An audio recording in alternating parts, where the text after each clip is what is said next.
I'm Susie Ellis, and I'm talking to Laura Cox of Vive Gold. And we're talking about the chemicals in personal care and body products and about how Laura got started. So, Laura, can you tell me just a bit about you, how you got started with alternative products at all? Well, I've pretty much had a enough and big gardens, healthy meats and such, and have carried that throughout my life. I've just hit my 50th birthday this year, and it kind of all brings things to fruition, and things start hitting me like, okay, what else do I get to do to handle this? But I noticed that I kind of left my personal care products by the wayside, and knowing I've known all along that whatever I put on my skin or my body ends up in my body. I just kind of had just pushed that aside and hadn't acknowledged that until recently. The last few years, I started thinking more about that and how that affects my health. So one by one, I started investigating and looking into how I could make, skincare products, hair products, bug repellents, all sorts, into a healthier product that if I put it on my skin, I could certainly eat it. So whatever I came up with, I made sure it was edible, that it would be fermented, and went from there. Edible? So, that's really interesting. Why would makeup want to be edible? Well, the skin is the largest organ of the body, and if I'm going to put it on my skin, I want to know that I could put it in my mouth too. I don't know that I haven't got to that point where with makeup, it's either I don't wear it or I just don't wear it. I haven't found anything with makeup, but say toothpaste. What I use in my toothpaste is something I could swallow if I wanted to, but I'm brushing my teeth and I'm cleaning gunk off my teeth, so I want to make sure I spit it out. But it is something that I could eat. With my body butter, I put it on my skin. I know that's going to go into my body and replenish the moisture in my skin, but I could also eat it. I don't necessarily, because that's a lot of oils, a lot of fats, and maybe some essential oils that I really wouldn't care to, just taste on my tongue. But it is something I know that I do. So what else do you do as a business? Is this a business you run for yourself, or do you do another business at the moment? This was something that came on a fluke. I have another business that I provide a healthy dehydrated food. So one of my products is a live seed cracker. It's sprouted seeds, flax seeds, sunflower seeds, pumpkin seeds, sesame seeds, and let's see, that's 4 seeds. Yes, I soak those. They become live, and then season them and dehydrate them and package them and market them to different health food stores in the area. So it's a live product. Lovely. They are live product, high in enzymes, high in nutritional value. Whenever you soak a seed, grain, or nut, it releases much more nutritional value than you would have had if they were not soaked and you would have eaten them raw. So I've got several products that I put out there, and this skincare or personal care, one of my customers was going on vacation, and I sent one of my sunscreens with him. And I says, here's a gift for you to enjoy on your holiday. It's a sunscreen that I make for myself, and I thought you might like it. She's like, blew her hair back. She was like, wow. She says, do you sell these? I says, well, no, I just make them for myself. She says, if you package these and put them in a retail-friendly type situation, I would be interested in marketing them for you out of our shop. So that's how it got started. So this is a local shop to you, is it? Yeah. It's a shop in a national park locally here where we live, and there's people from all over the world, the country for sure, but all over the world that are buying my products, which is kind of cool because it's a national park here in Utah.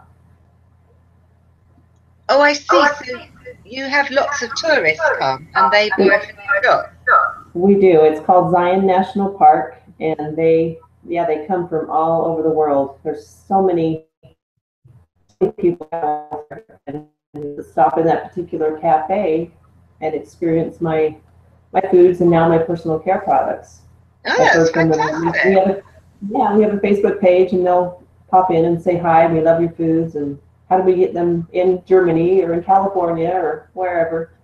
So what's So your yeah, Facebook page called so that people can write it down? we have for the personal care products. It is sold. Excuse me. Personal care products is Vive Gold, VIVEGOLD, and that's for the personal care products. We also have one for the live raw foods, and that is Sol Raw Foods, SOLRAFOODS. So one for the food, one for the personal care line. Oh, that's absolutely brilliant. So what sort of products did you decide to start with when you started to make your own? I believe it was the toothpaste. It was kind of along about the same time. Underarm deodorant, as you know, has aluminum in it, which is disastrous for the body. The body either stores it, in our joints and our organs, and it just creates all sorts of health problems. Apparently, it's a neurotoxin.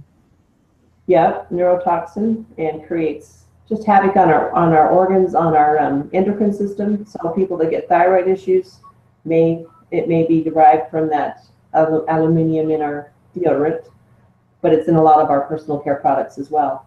But that was one I definitely wanted to start with first, so I created that one right away. I noticed aluminium in a foundation I was researching for somebody, for one of my clients, and I was horrified. I mean, what's it doing in makeup? I mean, really. Right. So what's your toothpaste made of? Toothpaste has diatomaceous earth, and that comes from the earth. It's a mineral. It also has baking soda. Oh gosh, I might have to look at the. That's okay. So yeah, diatomaceous earth, baking soda, and gosh, I might have to pull these up. Peppermint essential oils for a nice minty flavor. Sorry. Go ahead. Perhaps you can show us the packet. Can you hold it up to the? I don't have one here. Let's see.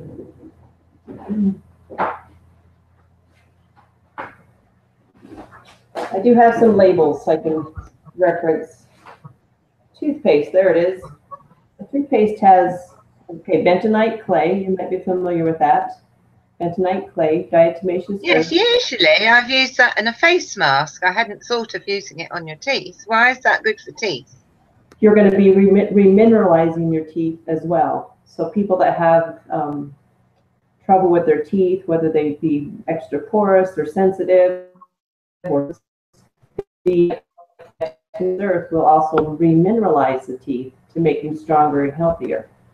Wow. Also have the baking soda, some coconut oil in there for moisture, and then water and some peppermint essential oil for flavor and getting that fresh minty breath. So yeah, one of the things I wanted to do, I haven't had trouble with my teeth in so much, as bad gums or porous teeth, but one of the things I want to have is healthy teeth as I mature and grow older, because people tend to lose their teeth over time, and this is one of the things I feel will ensure that I'll have good solid teeth in my older years, And do your family all use it? Have you convinced them? A lot of them, yeah. Some of them are just like, yeah, you're just going to be, they tease me and tell me I'm just going to be a beautiful dead body in my coffin when I die. But all this is just going to keep me young and beautiful, but everybody's got to die, they figure, so same diet. I'll have a really tough time giving up, just poor food choices.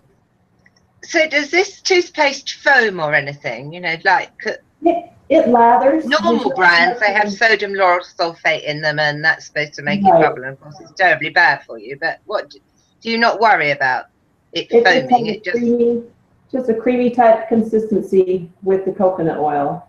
It doesn't lather to where, you know, like with regular toothpaste, your mouth gets full of bubbles. For sure not, and I don't see any point in that. I think, you No. know, they So, teach that so it should lather to be healthy, but it's not. It doesn't need to. yeah, so people who are thinking of changing to a different type of toothpaste would have to mentally get over the fact that it just doesn't need to foam. It doesn't They've need just to. been, they're just used to it, and they That's, don't need it foaming. that's right. And my dentist, you know, the feedback from the dentist is you know, tells me that I'm doing something right. In the last 2 to 3 reviews, my says, whatever you're doing, keep doing it. I tell him, and he's like, well, I don't really want to know what you're doing, but keep doing it because your teeth are looking. He says, I rarely see this good, you know, clean, healthy gums, teeth, everything. So just keep doing it. So Well, that is brilliant. If you can convince a dentist, that's absolutely fantastic. So, well, what was your second product that you decided to make? it was the deodorant, and that was the one that, and I do have a copy of that one here. The deodorant. So there's no aluminum in this little guy. Oh, I see. So it's just in a jar. How do you put that on? Just a little dab on your finger, and then wipe it on with your finger. It's really easy to apply. It's kind of a creamy type consistency because of the coconut oil and the other oils in there. So it kind of just smooths on and then stays under your arm. And in there. It has the ingredients on this deodorant product are arrowroot powder, baking soda, coconut oil, tea tree essential oil, and lemongrass essential oil. So the arrowroot is going to help keep it dry. The baking soda is going to help keep it dry. I was thinking that because when people stop using a conventional deodorant with an antiperspirant in it, what it's done is completely sealed up the pores. So I think people have to expect to have their body react shortly afterwards, maybe for a few weeks, while their underarms start actually perspiring, and that might be difficult for some people to begin with. Do you think? I think, yeah, with a product like this, you are going to continue to perspire, but you won't have the smell. It's natural for us to perspire. We should perspire. I think it's unhealthy to stop perspiration. It just blocks up, you know, a toxin release. So definitely perspire, but you won't have the smell. That's the natural element of it. Yeah, absolutely. I totally agree with you. I actually used a stone for a while, and then I realized they were a type of alumina too. They have aluminum in them too? That's what they're called, aluminum citrate or something like that. I can't remember what the other bit is, but so I thought I'll stop using it. But I actually got an allergic reaction from that, which was quite strange. But you can get an allergic reaction from anything, anytime. There's no rhyme nor reason to it, is there? It's true. Even natural products, people, you know, can get an allergic reaction to. Yeah, I went through the stone, and I know that it's been an evolution because, you know, as we learn and grow, learn more about products, we learn to kind of maybe either push that one aside and try something new and see what works for us. But so yeah, that's the deodorant, and we've been really happy with it. I was a type jar, like a degree underarm deodorant jar for my husband during the winter months because it would solidify with the coconut oil in there. He could just twist it up and then apply it that way. But in the summer months, the coconut oil kind of gets soft, so we just put it in a regular jar so you can finger dip it. How cold does it get in Utah, where you are? In the winter time, we get temperatures down to, it can be 18 degrees Fahrenheit below zero. In the night. I don't know how to transfer that to Celsius, but yeah, it gets pretty cold at night.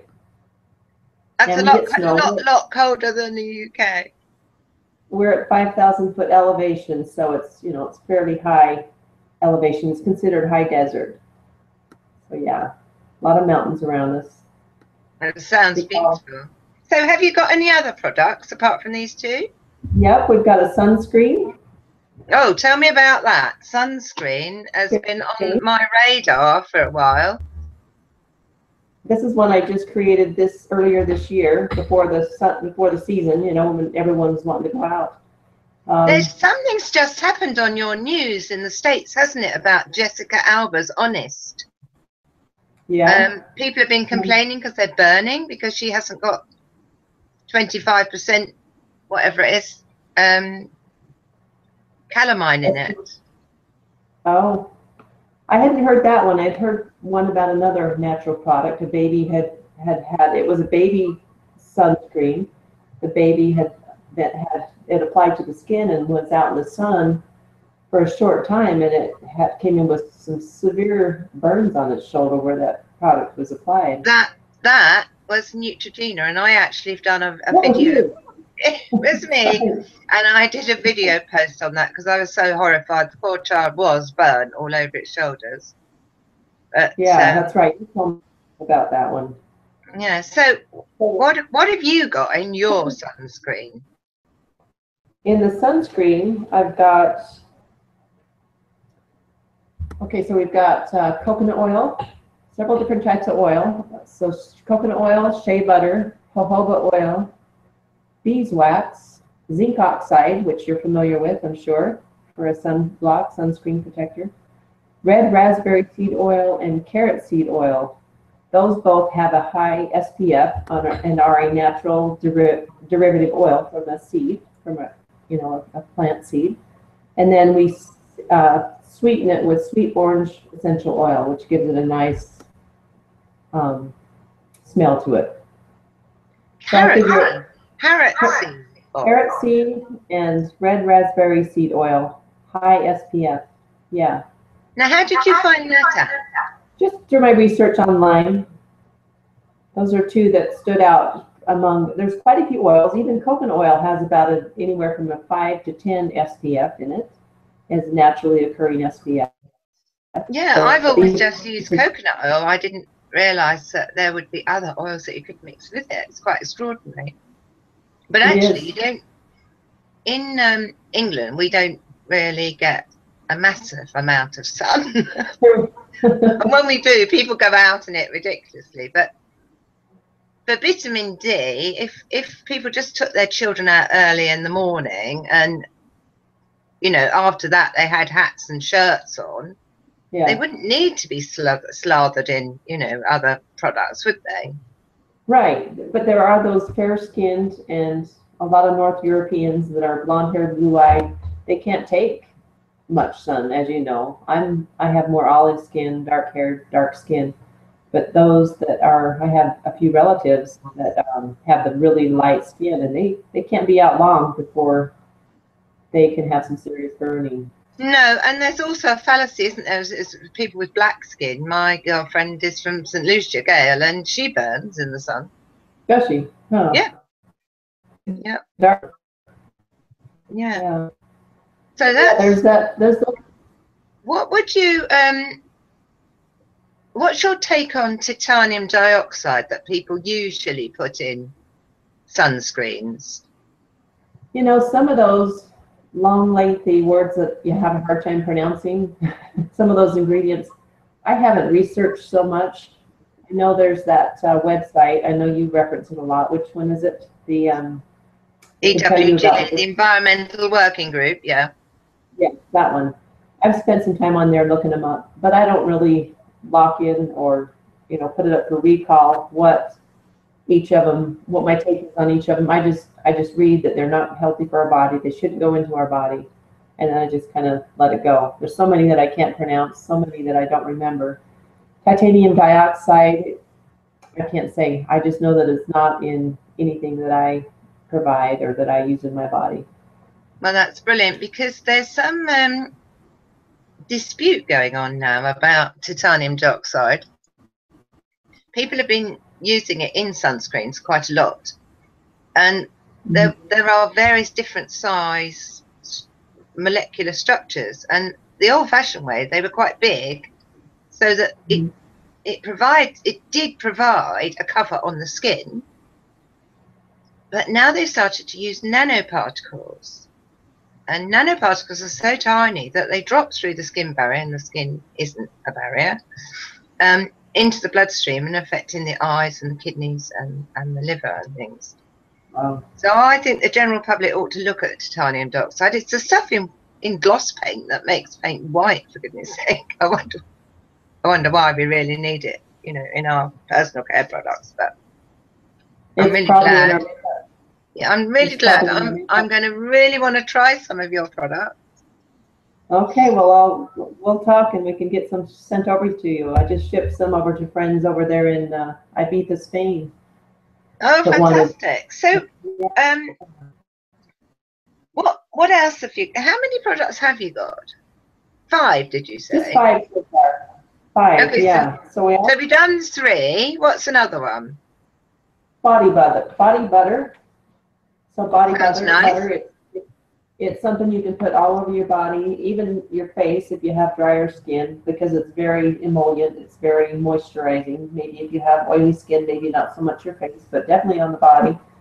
The ingredients on that are coconut oil, shea butter, cacao butter, so the cacao butter from the cacao bean, sweet almond oil, lavender essential oil, and sweet orange essential oil. So there's 4 basically essential oils.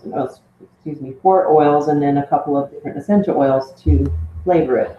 How do you get all those things to mix together to I put one cream? Those are all put in a double boiler and melted down, and then brought to cool temperature again, and then I whip them, and it whips in air, and then like a sort of. A bit like making a mousse. Kind of like a mousse, yeah. There's all the air in there, and then the coconut oil cooling is going to solidify, so it all kind of gets solid, yet still stays kind of creamy. Oh, brilliant! I bet you had some fun testing all this out, didn't you? I have, and then of course my friends and family have had fun testing it too. I've got a sister-in-law and a sister that just love that body butter and buy it by the pint jars. They just love it all over their body. It can be very emollient though, so it just takes a little bit of that one. So if that emollient, that would be good for people with eczema and psoriasis. Using the what? If it's an emollient, wouldn't that be good for people with eczema and psoriasis? I'm not sure how the essential oil might affect, if it might irritate those. Yeah, maybe that would be a case for you doing something without any oils in one day. Yeah, just having the oils. Just having the shea butter and the coconut oil and the jojoba would probably be very good for somebody with a poorly skin. It would definitely be good to moisturize the skin. I know that those 2 conditions, are derived from something going on inside the body, so they definitely have to address whatever is creating that outbreak on their skin from the inside out. But it would definitely help soothe that while they're figuring out what's going on inside, Yeah, there's a whole other discussion to be had there, so I think we'll draw a line under that one. So, yeah, it's definitely a big picture. What else have you got? The last and final product is a bug repellent. So we've got a lot of mosquitoes out over here. I don't know if you have, because of your cooler temperatures, do you get much of a mosquito problem? No? No, but I do when I go and see my stepdaughter in France. Okay. So what do you use for that? Something like citronella or something? Yep. So that one also calls for coconut oil because it's going to be smoothed onto the skin. Coconut oil, shea butter, beeswax, citronella essential oil, lemongrass essential oil, and lavender essential oil. All those 3 essential oils are known to repel insects. So mosquitoes, ticks, flies, fleas, a lot of different insects. So it handles a lot of different bugs that you might experience out there in the wild. the south. Well, we don't have too much wild in England. Not like you have over there. But we do have forests, and we do have lakes, and we do have the Highlands of Scotland and places like that. But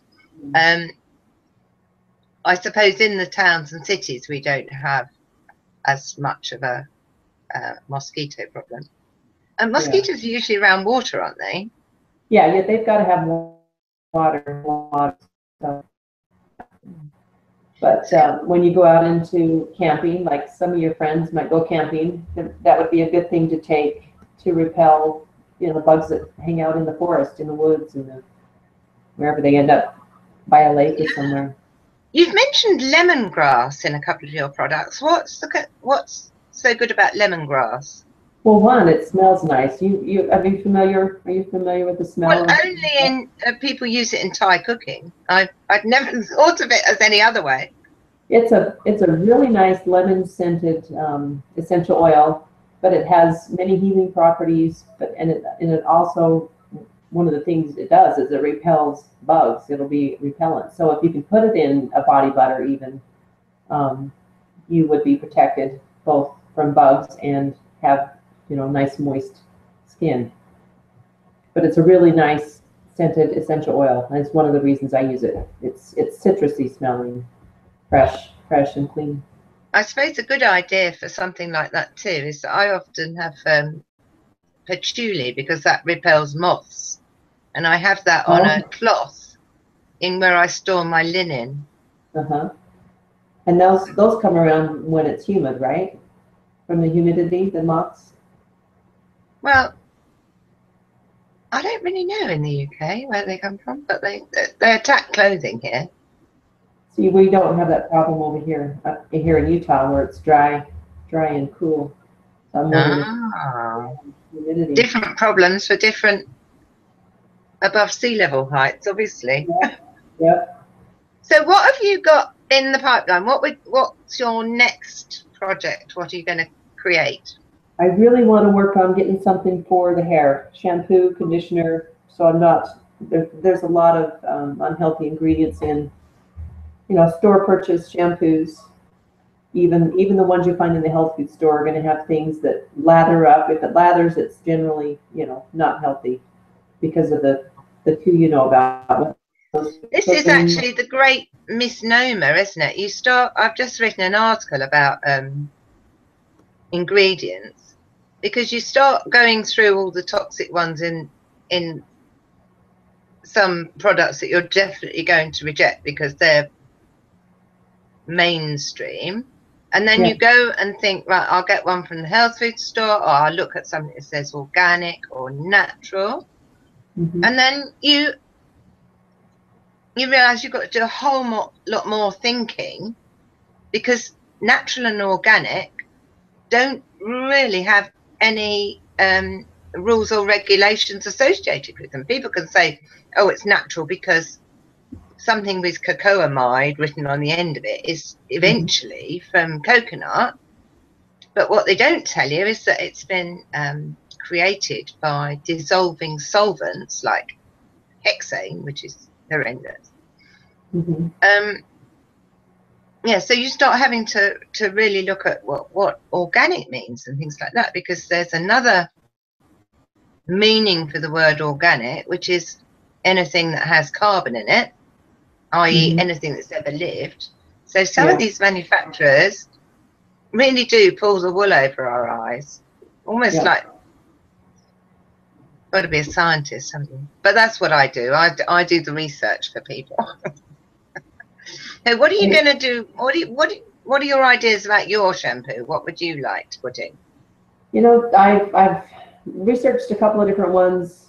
There's a dry shampoo that includes baking soda, some essential oils, and what that really does is just absorbs the oils and the dirt in your hair, and then you wash it out and then rinse with vinegar. I've also seen some. What sort of vinegar? Apple cider vinegar. Okay. So that, and what does that do? So you wash with baking soda powder. Just put powder in your hair. You can actually get it wet and then move it around a bit and through your hair. That lifts and then you wash that out, and then you just rinse. I would do half baking soda, or excuse me, half apple cider vinegar and half water for the rinse, and that just strips the rest of the hair, kind of makes sure all the rest of the oils and stuff are out. I've known about apple cider vinegar rinse for a lot of my life, and I think my older sister was using it when I was young, and leaves your hair really smooth and shiny. And then you can Actually, add. come to think of it, my sister has got dark hair, and my grandmother used to rinse her hair with vinegar, but then it was brown vinegar, not apple cider vinegar, malt vinegar. And she used to rinse mine, because I'm blonde, with lemon juice. Oh, okay. So it's quite an Because old-fashioned idea being brought back again. yeah, there's that. There's also coconut milk shampoos out there that have a couple of extra ingredients in it. And when I say coconut oil shampoos, these are recipes that I've been investigating to find out which I want to use for my hair. And then to moisturize or put some conditioner, you could use, you know, a swath of coconut oil. Just run a little on your hands and run it through. And comb it through. I find that's really, you have to be so careful. When I've got very fine hair, and I've tried that. You have to use a minute bit, because otherwise it gets really sticky. Yeah. So less is more, really, only a tiny bit. Yeah. Yep. But it's got hair growing properties, hasn't it? Coconut oil. There's a woman on YouTube who has been filming herself over a year about how, and she's been massaging coconut oil into her scalp, and her hair has grown thicker and longer. Wow. Huh. I wonder what that does to the pores. It must be, you know, healthy for the pores too, not clogging them up and such.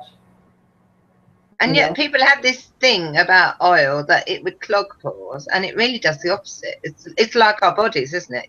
The more olive oil and hemp oil and all the rest of it you ingest, the better you are. Yeah. People have been conditioned. So after the shampoo and conditioner, I want to find some stuff for makeup. I don't use much foundation at all. I use more just eye makeup for everyday stuff. Once in a while I'll use foundation, but I know what I'm using right now is just horrendous. You know, it's not even the healthiest of the healthiest. I, you know, have yet to find something that I can feel comfortable using every day. You're absolutely right. It is really difficult. I get products given to me to research.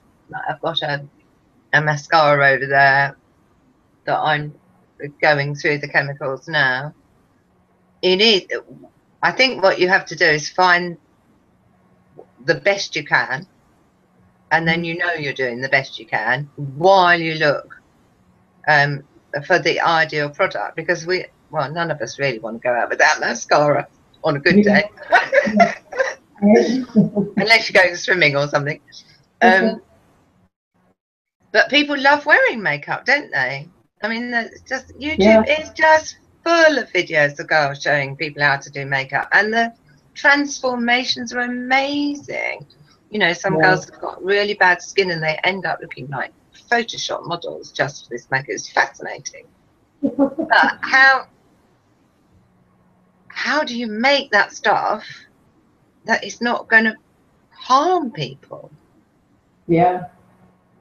There's a mascara recipe I was looking at a while ago. It had activated charcoal in it and coconut oil, a couple of other things that looked really healthy. I just haven't been able to find the mascara brush and bottle, an empty one. You know. Well, we'll have a conversation, because I found a recipe too. Okay. And I found where you get the brushes, and they're called spoolies.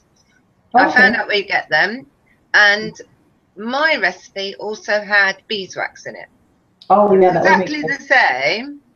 Activated charcoal, and I happen to have activated charcoal actually, because it's really good to give to the dog if he eats something grotty out by the sea. I live by the sea, and he's a Labrador. He will eat rubbish, and if he's eaten something that isn't very pleasant, charcoal is brilliant for that sort of thing.